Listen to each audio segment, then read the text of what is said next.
One. Welcome to Furthering Christendom. I'm your host, Tyler McNabb, and I'm here with a very esteemed special guest, Dr. Michael Gorman. How are you doing? I'm doing just fine, Tyler. Thank you very much. I'm 12 hours behind you. That's right. That's right. Something like that. Yeah, I'm in the future. You're Yeah, you're in the right. past, right? That's right. That's right. So we're here to talk about you've got a brand new book on John and Paul, and we're not talking about the Beatles, as you make very clear at the beginning of your book, right? We're talking about the apostles here, and what you make some kind of interesting claims. One claim is that John 13 and Philippians 2 are actually kind of quite similar.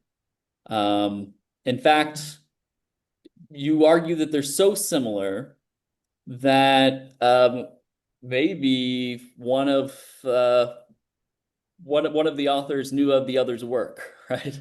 Can you go ahead and explain that a little bit? Yeah. Well, first of all, thanks a lot for having me on. I really appreciate it. Um, the the similarities between John 13 and Philippians 2 have been noticed by other people, but not explored in a lot of depth. But I think that there's a couple of important similarities, first of all, but also some differences. Philippians 2 is obviously a kind of poetic interpretation of Christ and his descent and ascent, if you will, his incarnation, death by crucifixion, and then exaltation. And John 13 is more the narrative, which is a story of Jesus on this earthly journey in his last hours, if you will, on earth, at least according to John. And so on the surface, you've got a gospel narrative about Jesus and a poem about a kind of incarnate Christ. They seem quite different. Right. But once you start digging, you realize, first of all, they both tell a kind of similar story of being in a position of what we might call status and in the case of John 13, physically being up on a couch, inclined to eat dinner, uh, stepping down in the case of John 13 to wash the disciples' feet, to act like a slave, and in Philippians 2, Christ becomes human and taking on the form of a slave and then washing the feet as an act of love in John 13. And if you read around the story of Philippians 2, you find out, and Paul's writings in general, that what Christ did was out of his love for the world. So there's parallels in that way. And then, of course, Jesus in John 13, after washing his feet, gets back up and says, goes back to his position and says, if I've done this to you, you ought to do it to one another, and in fact, to the world, if you read the whole passage. And the whole point, or not the whole point, but a major point of Philippians 2 is that those who um, know this story are also supposed to live this story. So it's a story of self-giving love, story of self-sacrifice, self-enslavement, if you will. So there's parallels in the narrative. There's also some words that overlap in John 13 and Philippians 2, some of which aren't apparent in English, but they're apparent in Greek. And the focus of the story in both cases is not just a simple one-off, but these stories become central to the whole gospel narrative in John 13 and on central to Paul's theology in Philippians 2. So there's structural similarities, there's theological similarities, linguistic similarities, and functional similarities that make you at least say, aha, what's going on here? Right. Uh, yeah, so that's a short answer to a complicated, possibly complicated answer, but yeah.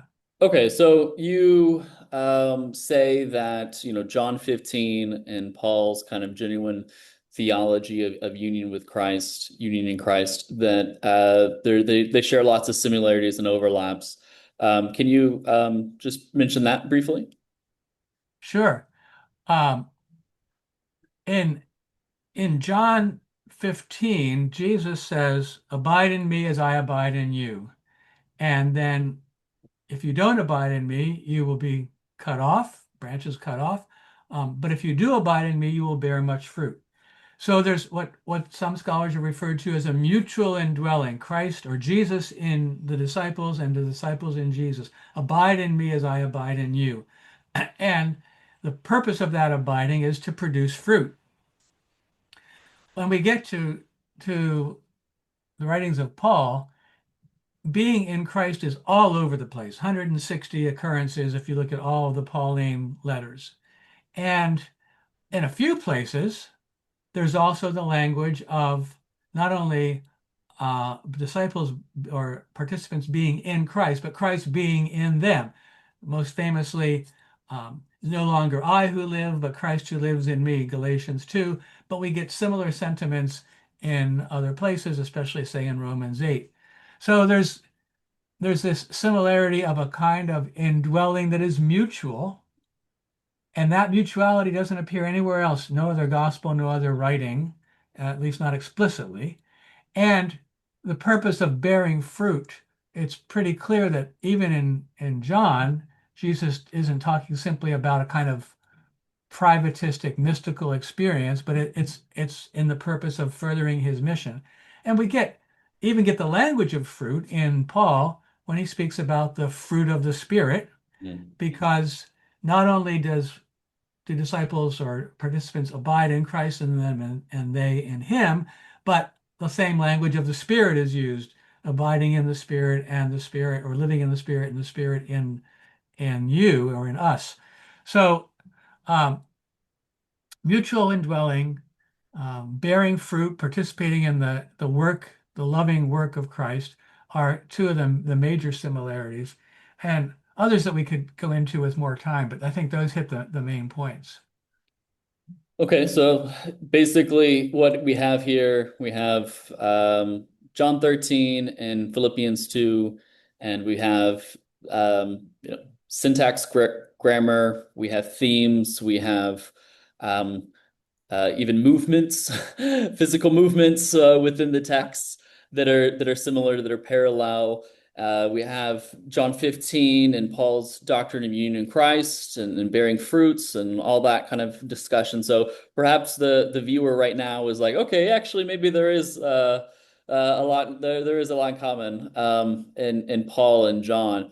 What other than the reasons we've talked about so far?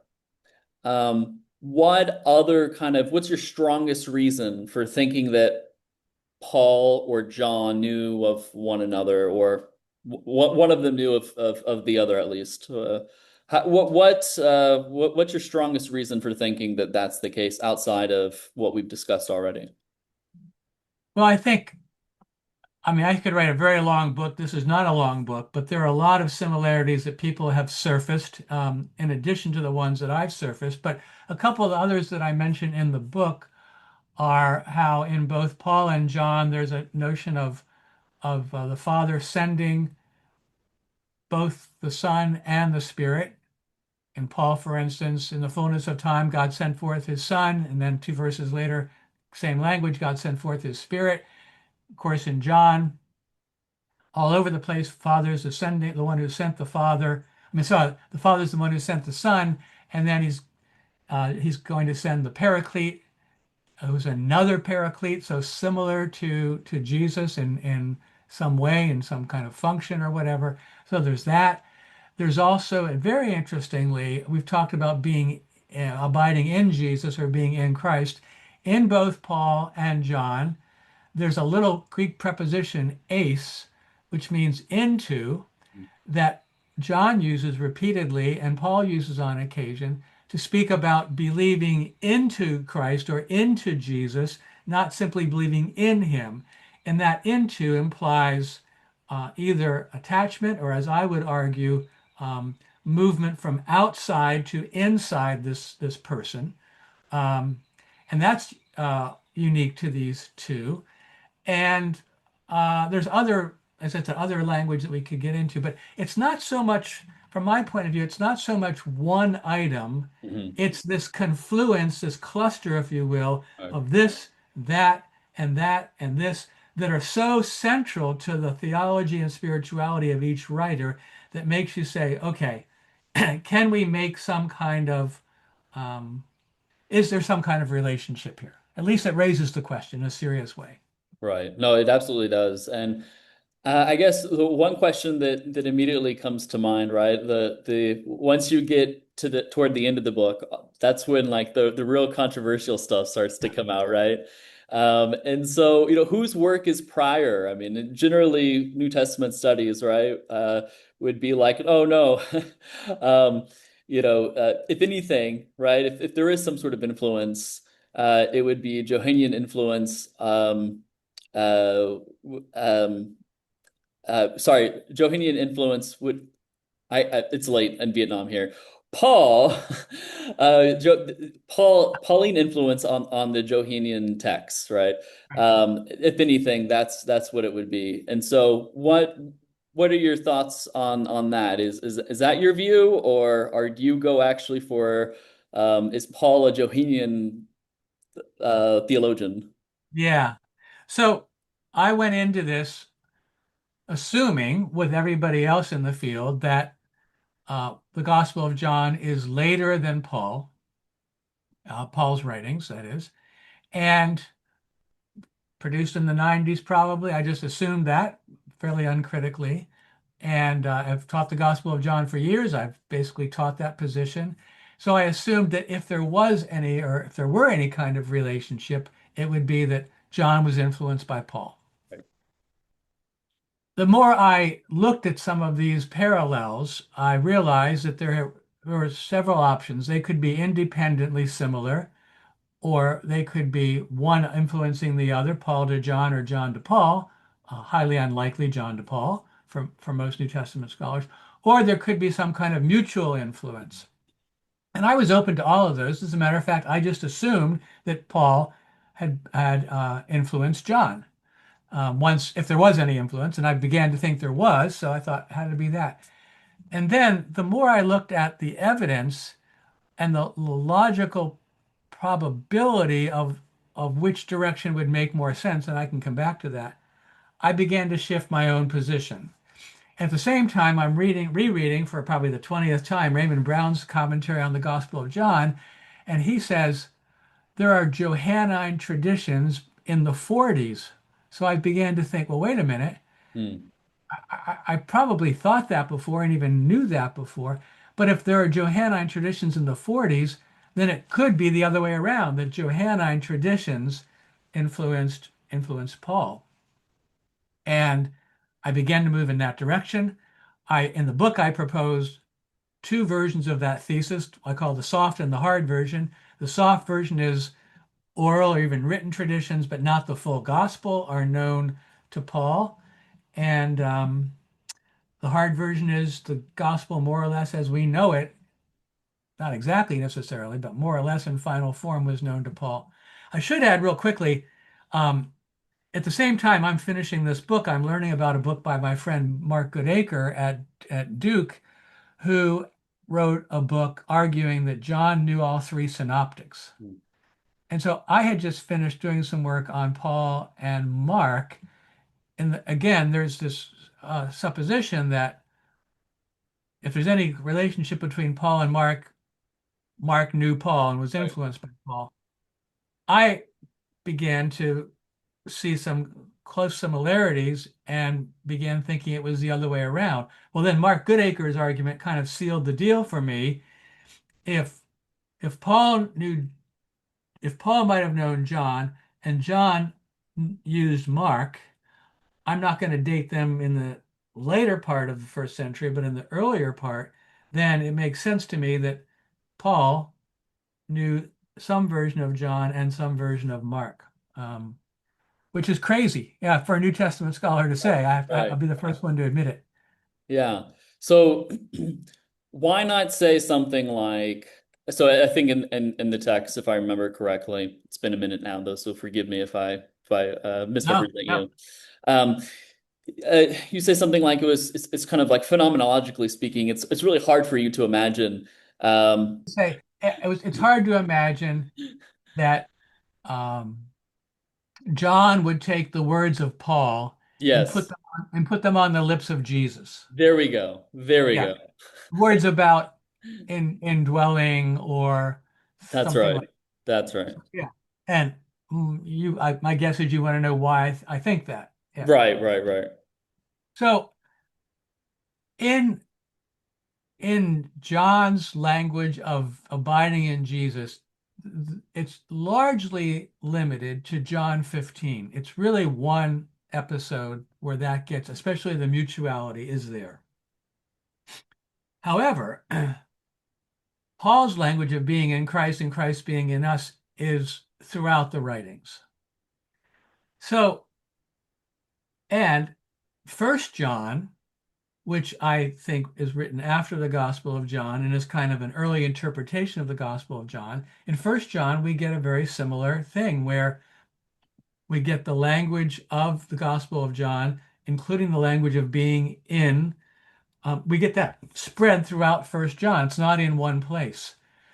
So if we have a model, if you will, maybe even a precedent of a writer seeing, aha, abiding language and then dissipating it, spreading it out throughout his entire writing. In the case of Paul, it seems to me that it's likely that Paul grasped onto this account of Jesus saying, "Abide in me as I abide in you." And then it struck him as so significant that he spread it throughout his writings. If it were to go the other way around, you'd have to say, hmm, John saw in Christ everywhere Hmm. in Paul, but only took it and I see. placed it on the lips of Jesus in one place. Hmm. Why? Why not put it in Hmm. um, the only other place where it sort of occurs, and it's not mutual, is in John 6 about the Eucharistic or um, bread and life of bread passage.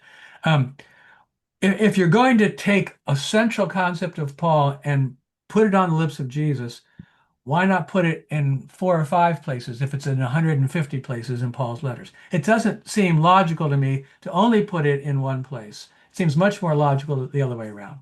Yeah, I see. So it's easier to imagine that we have kind of like um, a manifesto source, so to speak, in one chapter, and then someone gets inspired by that and disseminates it throughout all their letters, so to speak, rather than someone sees it all over these letters, and then someone takes it and like, we're just going to make one particular chapter, one particular section here Yeah. on union with Christ and bearing fruit and that sort of thing, and then we're going to leave the rest. So if they were really inspired by Paul's letters, then you would expect maybe more chapters, kind of being influenced with this in this direction. That's Thank you for articulating even better what I was no. trying to say. I like that language of manifesto. Yeah. So John 15 is kind of this manifesto that then becomes dispersed.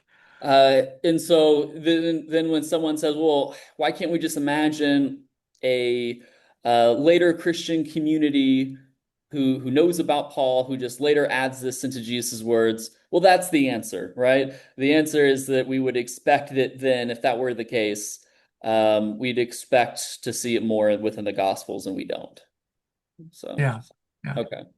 And I think I want to add to this that I say this repeatedly in the book. I am not um, proposing that this is absolutely proven by Right. my arguments. And I'm also saying that to me, it's more important to say these similarities point us to something so significant about Christian theology and spirituality. And I want to focus on that.